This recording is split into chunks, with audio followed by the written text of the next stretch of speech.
Olá, pessoal! Falaremos sobre anotação e evolução de enfermagem. E aí, você sabe a diferença de uma para outra? Ou você se confunde, ainda não sabe o que tem que ter em uma e o que tem que ter na outra? Se você tem essa confusão ainda na cabeça, se você não sabe definir com exatidão qual que é a diferença entre anotação e evolução de enfermagem, eu recomendo que você assista esse vídeo até o final, não se esquecendo de curtir, comentar, compartilhar, tá certo? E é claro, gente, se inscreva, por favor, e acione o sininho, que é para você receber o alerta aí todas as vezes que eu colocar um vídeo novo aqui no canal, tá certo? Então vamos lá.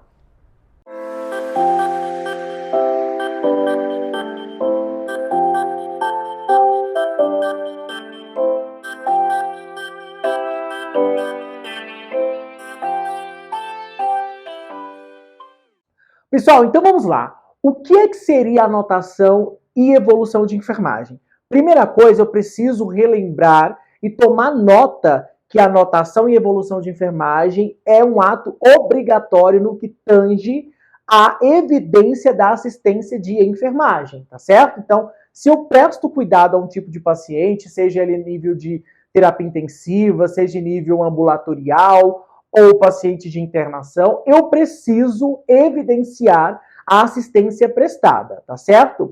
E aí, o que eu percebo, analisando muitas anotações e muitas evoluções, que não tem diferença em termos de conteúdo do profissional enfermeiro para o profissional técnico de enfermagem ou auxiliar de enfermagem. Na grande maioria das vezes, esses dois documentos contemplam o mesmo conteúdo. E precisa ter uma diferenciação.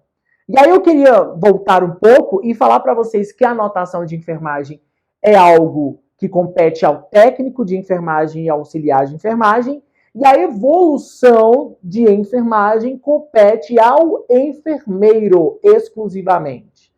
Então, se compete ao enfermeiro exclusivamente, qual que é o segredo e o que precisa ter dentro dessa evolução?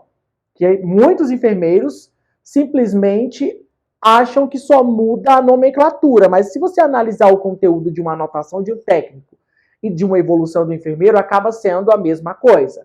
Eu quero revelar agora para vocês qual que é a diferença e o que é que eu preciso ter para fazer uma evolução de enfermagem. Mas esse vídeo, gente, ele se aplica tanto para técnicos de enfermagem quanto para enfermeiros. Então eu queria primeiro falar quais são os critérios para uma anotação de enfermagem, certo? Primeiro, gente, para eu anotar, eu preciso ter presenciado, eu preciso ter realizado algum tipo de orientação, algum tipo de procedimento, tá certo? Ou ser informado por parte do paciente ou acompanhante sobre alguma condição. Então, eu não posso anotar por um colega, pelo que um colega disse, eu preciso ter experienciado a situação para eu poder evidenciar isso em prontuário.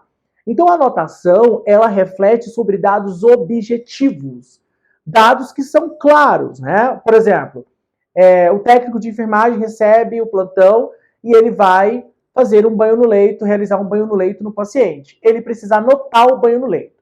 Um dos requisitos de uma anotação é que ela seja cronológica, né? Ou seja, eu preciso ter data e hora, e tem que ser cronológico. Se eu começo um procedimento às 7 da manhã, primeiro eu evidencio esse procedimento das 7, depois eu evidencio das 9, das 10 e vai de forma cronológica, até para ter uma organização, tá? Então, se o técnico de enfermagem realizou um banho no leito no paciente, ele precisa anotar. E a anotação, tá? Ela repercute aí em dados objetivos, dados que aconteceram, tá certo? Então, por exemplo, vamos supor, dia 10 de novembro de 2022, às 8 da manhã, realizado banho no leito no paciente XYZ, tá certo? Tem que ter identificação do paciente e detalhar como foi esse banho. O que foi usado para higiene de pele, se foi feito lavagem do cabelo, se foi realizado higiene oral, qual foi a substância na qual esse profissional usou para fazer a higiene oral e descrever objetivamente o que ele realizou. Após o banho, o que ele fez, né? Se for numa UTI, ele cardiomonitorizou o paciente ou manteve a cardiomonitorização. O que foi que aconteceu? Isso em dados objetivos. Tudo que eu faço, eu relato. Vamos supor que às 10 ele verificou uma glicemia capilar. Então vai colocar a data e a hora.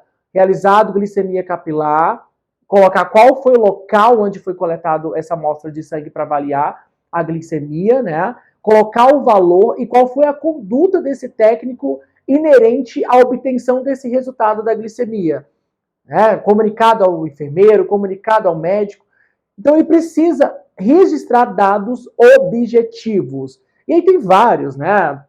Tem modelo de anotação para admissão do paciente, onde tem que conter os dados do paciente, conter histórico de comorbidades, alergias, tem que conter condições de chegada, tá certo?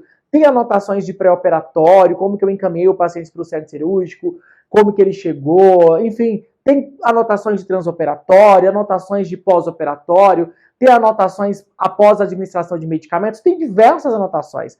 Tem anotações de banho, anotações de óbito, anotações de alta, tem diversas.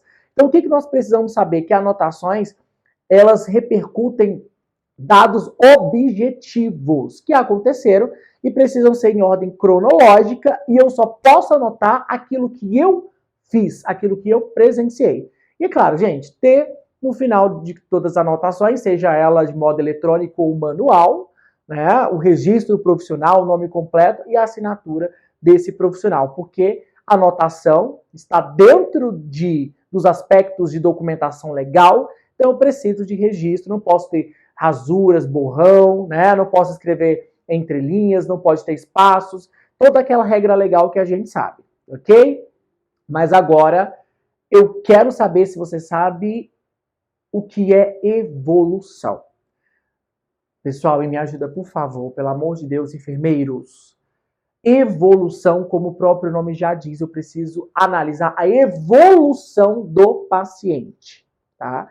E para eu fazer uma evolução de qualidade, sobretudo, eu preciso ter conhecimento básico, tá? Eu preciso saber fazer um bom exame físico, eu preciso saber interpretar exames laboratoriais, eu preciso analisar laudos de exames radiológicos, de exames cardiológicos, tá? Eu preciso entender o contexto fisiopatológico do paciente, eu preciso fazer toda essa análise crítica do contexto clínico para que eu consiga notar a evolução do paciente durante esse período na qual eu prestei assistência.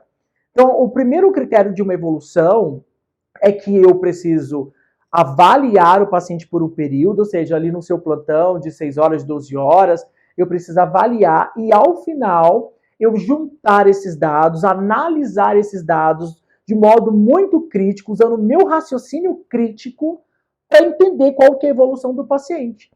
Em cima dessa evolução, eu poder nortear novas medidas de implementação no âmbito da enfermagem para atender as respostas do paciente em relação ao enfrentamento daquele problema em todo o segmento, seja ele físico, mental, social, né, e dentre outros. Então, qual que seria a diferença de uma anotação para a evolução? A evolução, ela precisa trazer os seus achados. Por exemplo, o paciente de UTI está com choque séptico refratário, está grave, né? E você chegou no plantão, o paciente encontra-se hemodinamicamente instável, e aí você passa o dia avaliando esse paciente e você faz uma evolução. Então, eu vou falar só rapidinho aqui como é que seria uma evolução, um modelinho de evolução, para vocês, enfermeiros, conseguirem, a partir de agora, raciocinar como enfermeiros, aplicando o conhecimento teórico-científico na avaliação de vocês no dia a dia. Então, se o paciente está grave, o paciente encontra-se hemodinamicamente instável, apresentando instabilidade a custas de drogas vasoativas, por exemplo, né? Está com noradrenalina a 40 ml hora, mesmo assim apresentando um ataque cardíaco. Durante a análise do exame físico foi notada na ausculta pulmonar crepitações, estertores creptantes em base de pulmão direito e esquerdo. No momento da avaliação da radiografia de tórax, observado infiltrados, possivelmente vinculados a um processo pulmonar infeccioso, tá certo? Avaliada a perfusão periférica, notado sinais de hipoperfusão, relacionado também a baixo débito cardíaco, paciente apresentando congestão em membros inferiores, turgência jugular. Eu preciso associar todo o contexto clínico com a possibilidade do desenvolvimento dessa doença, dos aspectos fisiopatológicos, enxergando as possibilidades. Então, eu vou analisar um exame laboratorial, Vou colocar na minha evolução analisado o hemograma completo, observado leucocitose com desvio à esquerda, paciente cursando com altas doses de drogas vasoativas para manter débito cardíaco, porém, ao analisar exames laboratoriais no que tange a avaliação renal, observado aumento das escórias nitrogenadas, portanto, optado, após discussão multiprofissional, na inserção de uma sonda vesical de demora para melhor controle hídrico do paciente, observando essas possíveis instabilidades hidroeletrolíticas, tá certo? Então, tem que ter uma evolução e você justifica os seus procedimentos com as capacidades clínicas que você achou do paciente. Então, tem que evoluir. Como é que está a evolução do paciente? Ele evoluiu num quadro melhor ou ele teve uma pioria, né? Qual foi o contexto evolutivo do paciente nesse período que você avaliou? Então, a evolução do enfermeiro, ela não contempla só os dados objetivos, né? Como assim, realizado uma sondagem vesical de demora, feito antisepsia da região genital com clorexidina aquosa, desgermante. Isso aí é uma anotação, gente. Mas eu preciso vincular os procedimentos, né? Vincular os procedimentos à condição clínica do paciente, à condição evolutiva do paciente. Para a partir daí, eu identificar, né, a necessidade de planejamento de novas ações e, é claro, intervir, prescrevendo procedimentos para a equipe realizar, para eu conseguir alcançar metas e contribuir para a melhoria do paciente. Então, a evolução do enfermeiro é algo privativo, porque o enfermeiro precisa aplicar o seu conhecimento teórico-científico nas condições de planejamento, visando sempre a melhoria do paciente nos diversos segmentos. Tá certo? Então, se você não sabia qual que era a diferença, se você é enfermeiro e ficava evoluindo mais com o modelo de anotação, tem que melhorar. Você precisa saber fazer exame físico, reconhecer ali as alterações hemodinâmicas do paciente e dentre outros fatores. É claro que eu dei um exemplo, mas a evolução se aplica a qualquer paciente que recebe cuidados de enfermagem por um período prolongado. E o enfermeiro precisa registrar essa evolução e, é claro, propondo sempre melhorias contínuas para o quadro do paciente. Tá certo? Então, se eu te ajudei a entender esse contexto, seja você técnico de enfermagem, auxiliar ou enfermeiro, coloque aqui nos comentários e se você tiver alguma dúvida, coloque também que eu estarei esclarecendo, tá certo? Um grande abraço a todos.